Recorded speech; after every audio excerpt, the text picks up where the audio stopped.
10 लोकांसाठी आज आपण सावजी स्टाईल मटण रस्सा तयार करणार आहोत.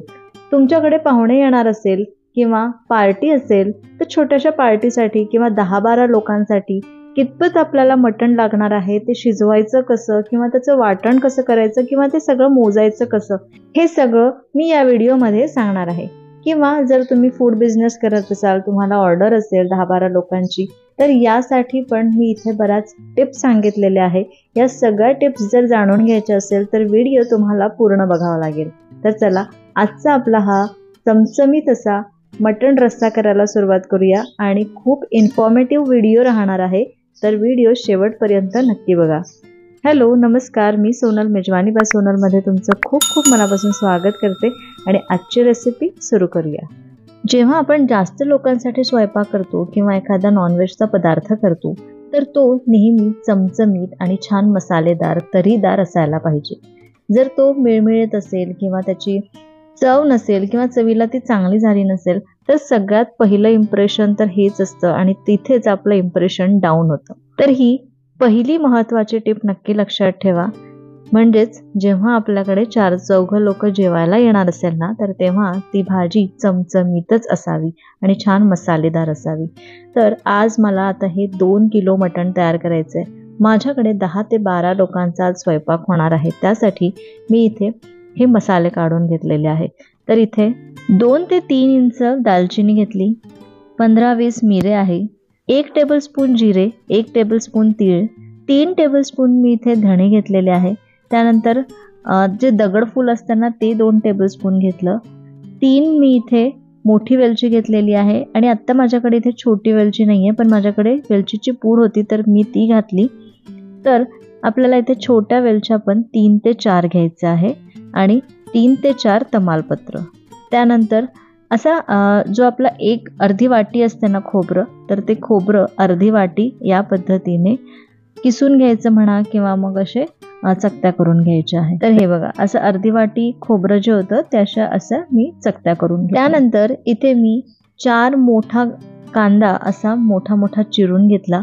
त्यानंतर पाव कप लसूण घेतला किंवा तुम्ही जे लसणाची गाठ असते ना ती, तर ते 2 घ्या, 2 ते 3. त्यानंतर 2 इंच आलं मी असं कट करून घेतलेलं आहे. आता हे सगळं आपल्याला भाजून घ्यायचं आहे. तर सुरुवातीला इथे खोबरं भाजून घेऊ.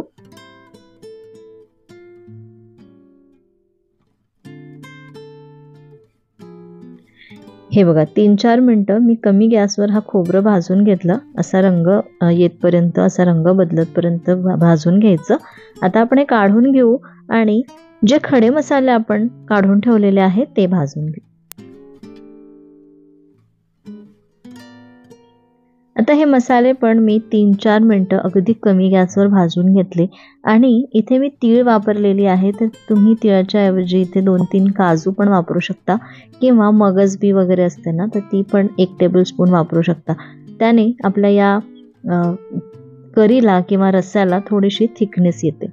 बरेच जण तिळाच्या ऐवजी शेंगदाणे पण 1 पाव कप शेंगदाणे वगैरे पण याच्यासोबतच बारीक करतात. पण मला पर्सनली किंवा आमच्याकडे स्पेशली सावजीमध्ये शेंगदाणे वगैरे वापरले जात नाही, म्हणून मी पण इथे शेंगदाणा वापरलेला नाही. तर हे बघा, हे मसाले पण थोडे गरम करून घेतले, फक्त 2-3 मिनटं छान भाजून घेतले. आता आपण हे काढून घेतलं. आता जो कांदा आपण चिरून घेतलेला आहे तो भाजून घेऊ. तो भाजण्यासाठी मी इथे 1 चमचा तेल घेतलं आणि तेलामध्ये हा कांदा छान भाजून घ्यायचा आहे. हे बघा, 5 ते 7 मिनटं हा कांदा छान मी भाजून घेतलेला आहे आणि असा छान ब्राउनिश रंगावरती हा कांदा भाजून घ्यायचा. जेव्हा आपण कुठलंही वाटण करतो ना, तर तेव्हा कांदा आणि खोबऱ्याचं जे प्रमाण आहे हे कितपत असावं हे मी तुम्हाला इथे सांगते. तर जेवढा कांदा असेल, समजा 2 कप आपला कांदा आहे, म्हणजे चिरून झाल्यानंतर जर 2 कप असेल तर 1 कप इथे आपण खोबऱ्याचं कीस घ्यायचं आहे. किंवा 1 कप कांदा असेल तर त्याच्या अर्ध किंवा अर्धा कप आपल्याला इथे खोबरं कीस घ्यायचं आहे. किंवा तुम्ही कसंही करा, पण मग तो मोजल्यानंतर, खोबरं कीस मोजल्यानंतर किंवा खोबरं मोजल्यानंतर तर अर्ध वाटी किंवा अर्धा कप झाला पाहिजे. तर इथे हे प्रमाण आहे ना खूप महत्त्वाचं आहे, नक्की लक्षात ठेवा. त्यामुळे भाजीची चव खूप वाढते आणि बऱ्याच जणांना प्रश्न असतो की कांदा आणि खोबऱ्याचं वाटण करताना कांदा कितपत असावा, खोबरं किती घालावं. तर ही महत्त्वाची 3ऱ्या नंबरची टिप नक्की लक्षात ठेवा. आणि 2ऱ्या नंबरची टिप काय होती माहिती आहे, जेव्हा आपण तीळ घातले ना तर तिळामुळे ज्या आपल्या रस्स्याला थोडीशी थिकनेस येते, किंवा मग तिळाच्या ऐवजी तुम्ही काहीही वापरू शकता, काजू, मगजबी, तर त्याने रश्श्याला थिकनेस येते. तर ही होती टिप नंबर 2. आता आपण जे सुके मसाले होते आणि खोबरं भाजून घेतलेलं होतं ना, ते सगळ्यात आधी मी मिक्सरच्या पॉटमधून कोरडं काढून घेतलं, म्हणजे कोरडं मिक्सरमधून बारीक करून घेतलं. आता त्यामध्येच आपल्याला कांदा, लसूण आणि आलं हे घालायचं आहे. इथे मी थोड्याशा कोथिंबीरच्या काड्या, जेव्हा आपण कोथिंबीर आणतो तर कोथिंबीरच्या काड्या बाजूला ठेवायच्या आणि त्या काड्या पण मी यासोबतच आणि थोडी कोथिंबीर असं मिक्सरमधून दळून घेत आहे. मिक्सरमधून छान बारीक करून घ्यायचं आहे. तर हे जे वाटण आहे ते महत्त्वाचं आहे. यानेच आपल्याला आपल्या या भाजीला, आपल्या मटणाला किंवा कुठल्याही नॉनव्हेजला त्याच्याने चव येणार आहे. तर हे वाटण अगदी परफेक्ट असायला पाहिजे. हे महत्त्वाचं आहे. महत्त्वाची टिप नंबर 4 आहे कदाचित, तर ते नक्की लक्षात ठेवा. आता सुरुवातीला यामध्ये अजिबात पाणी न घालता मी बारीक करून घेतलं. आता यामध्ये अर्धा कप पाणी घालू आणि परत याला छान बारीक पेस्ट तयार करून घेऊ. हे बघितले ना, किती बारीक पेस्ट तयार झालेली आहे. मस्त आपलं हे वाटण तयार झालेलं आहे. आता आपण हे बाजूला ठेवू आणि पुढे मटणाला मॅरिनेट करू. तर इथे सुरुवातीला मटण मॅरिनेट करायची गरज नाही आहे, पण कधी कधी मॅरिनेट केलेलं चिकन लवकर शिजतं आणि जेव्हा जास्त क्वांटिटीमध्ये करायचं असतं ना, तर तेव्हा त्याला नक्की मॅरिनेट करून ठेवा. त्यामुळे चिकन पटकन शिजण्यामध्ये मदत होते. तर मी इथे मटण घेतलं. 2 किलो हे मटण आहे. आता इथे 10 ते 12 लोकांसाठी हे मटण बरोबर माप आहे. तर किती लोकांसाठी किती भाजी लागणार आहे, किती मटण लागणार आहे, हे कसं मोजायचं? शक्यतो एखादा माणूस असतो ना, तो पाव किलो भाजी तेवढे खातो.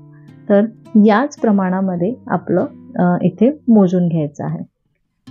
पाव किलो जर म्हटलं म्हणजेच 1 किलोमध्ये 4 ते 5 जण जेवतात.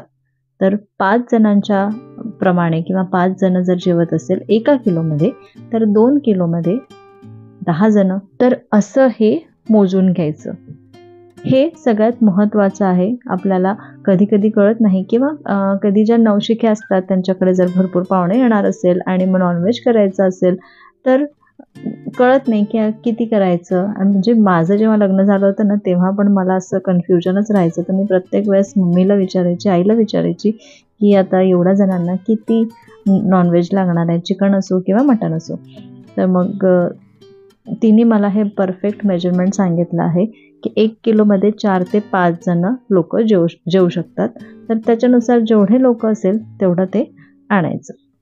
आता हे मटण मी 4 ते 5 वेळा स्वच्छ धुवून घेतलं. त्यानंतर यामध्ये फक्त थोडंसं मीठ, म्हणजे 1 चमचा मीठ घालायचं. अर्धा ते 1 चमचा मी इथे हळद घेतली आणि थोडासा लिंबाचा रस किंवा 1 लिंबाचा रस, एवढ्या क्वांटिटीला 1 लिंबाचा रस लावून याला अर्धा पाऊण तास बाजूला ठेवायचं. हे मटण मॅरिनेट करून पाऊण तास झालेला आहे. आणि बऱ्याचदा काय होतं, ही जी भाजी आहे किंवा मटण आहे, बरेच जण आधी शिजवतात आणि त्यानंतर त्याला फोडणी घालतात किंवा कुकरमध्ये त्याला शिट्ट्या काढतात. तर मी खरं सांगू का, जेव्हा असं मटण करतो किंवा सावजी स्टाईल मटण करतो ना, ते कधीही प्रेशर कुकरमध्ये शिजवलं जात नाही. ते पातेल्यामध्येच शिजवलं जातं आणि पातेल्यामध्ये पण थोडा वेळ लागतो, पण खूप छान शिजतं आणि त्या भाजीची चव पण खूप अप्रतिम लागते. मी सुरुवातीलाच सांगितलं की आज आपण सावजी स्टाईल मटण रस्सा करतोय. तर ते कसं करायचं ते बघूया. त्यासाठी मी एक मोठी कढई घेतली, किंवा तुम्ही मोठं पातेलं वगैरे पण घेऊ शकता. ॲल्युमिनियमचं पातेलं वगैरे घेतलं तर उत्तम. त्यानंतर त्यामध्ये पाव लिटर तेल घालायचं.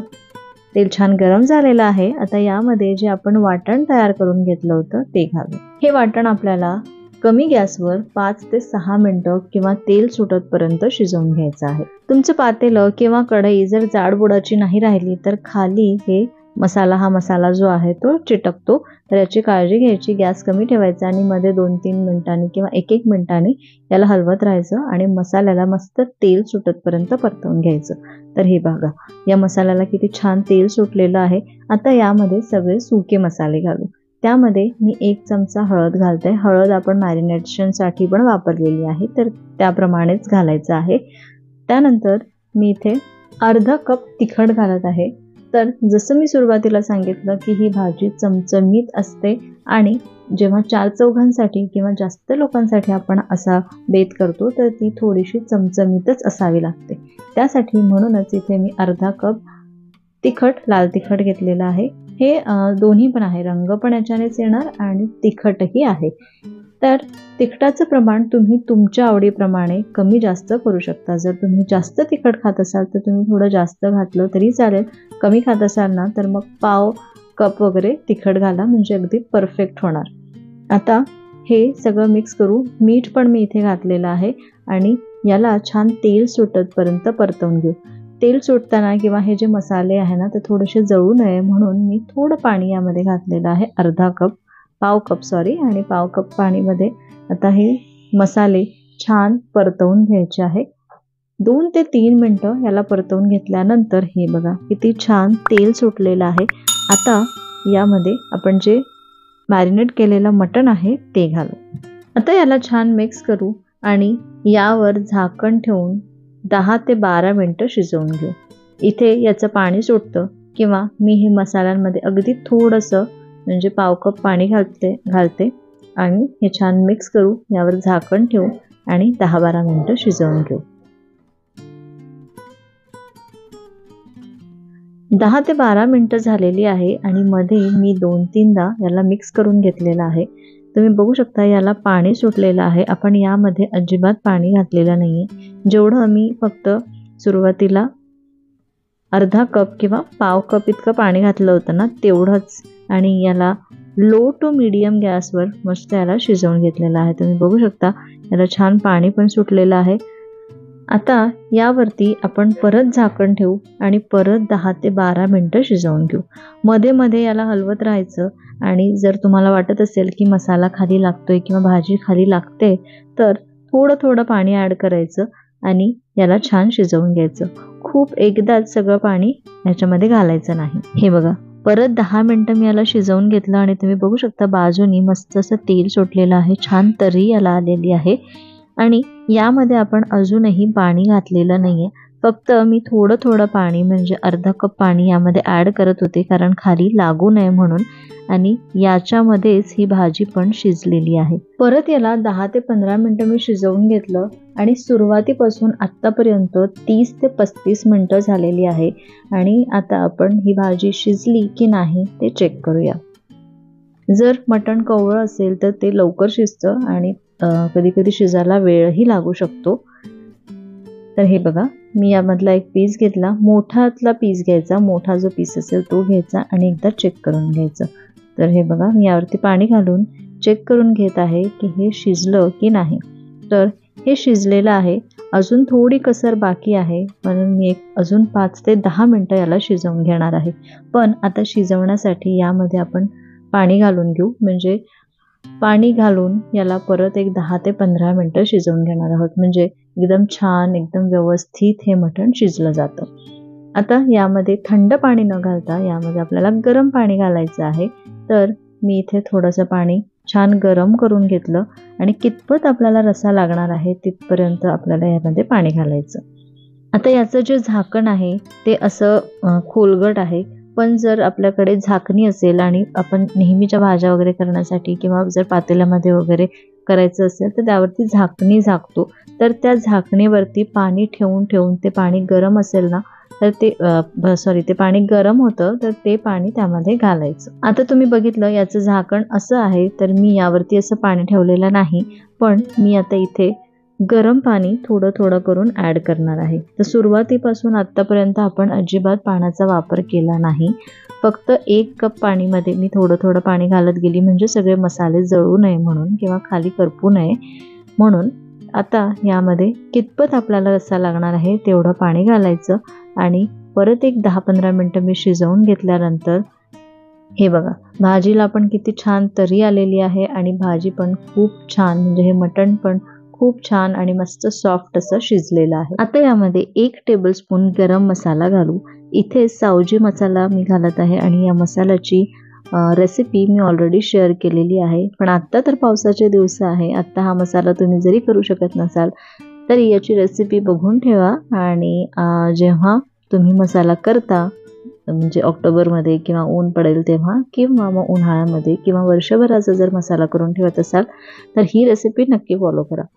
आता यामध्ये मसाला घातला, वरून मस्त कोथिंबीर घालू आणि आपली ही मटण रस्सा, सावजी स्टाईल मटण रस्सा तयार आहे. तर बघितलात ना, 10 ते 12 लोकांसाठी पण किती इझिली आपण हा स्वयंपाक तयार करू शकतो. एकदा का भाजीचं प्रमाण आपल्याला माहिती झालं किती लोकांसाठी किती भाजी लागणार आहे, तर त्यानंतर त्याचप्रमाणे आपण चपाती किती करायची, भात किती लावायचा हे पण त्याच पद्धतीने मोजू शकतो. जसं आपण 2 जणांसाठी 4 जणांसाठी नेहमी किती लावतो त्यापेक्षा त्याचं प्रमाण कमी जास्त तुम्हाला जसं वाटेल तसं तुम्ही करू शकता. म्हणजे तुमच्या घरात 4 लोक आहे आणि 4 लोकांसाठी तुम्ही 1 ग्लास पीठ घेऊन तेवढी चपाती करता. जर मग तुमच्याकडे 8 लोक 10 लोक येणार असेल तर 2 ते 3 तेवढं हे करायचं. म्हणजे कसं, जेव्हा आपण जास्त लोकांसाठी करतो तर कधी थोडंसं जास्त प्रमाण ठेवावं. म्हणजे जेव्हा आपण घरी खातो तर आपल्याला कसं माहिती असतं की आपल्याला इतका आहार आहे किंवा आपण इतकं खातो. म्हणजे आपण 2 चपाती 3 चपाती, पण जेव्हा बाहेरच्यांना बोलवतो किंवा आपल्याकडे जेव्हा पाहुणे येतात तर तेव्हा पोळ्यांचं प्रमाण किंवा राईसचं प्रमाण हे तुम्ही थोडंसं जास्त ठेवायचं, असं मी तुम्हाला इथे सजेस्ट करेल. तर आजची ही भरपूर टिप्ससह मटण रस्सा, सावजी स्टाईल मटण रस्सा कसा वाटला मला कमेंट करून नक्की सांगा. आणि आजचा हा व्हिडिओ जर तुम्हाला थोडा तरी इन्फॉर्मेटिव्ह वाटला असेल ना किंवा थोडा जरी आवडला असेल ना तर एक लाईक नक्की करा. आणि ज्यांच्यासाठी मी हा पूर्ण स्वयंपाक केला होता ते तर लाईक करणारच आहे आणि मला कमेंट करून पण सांगणार आहे की ही रेसिपी आणि ही मटण सावजी स्टाईल मटण रस्सा कसा वाटला. चला पुन्हा भेटते अशाच एका मस्त रेसिपीसोबत सोमवारी दुपारी 2 वाजता. तोपर्यंत बाय बाय.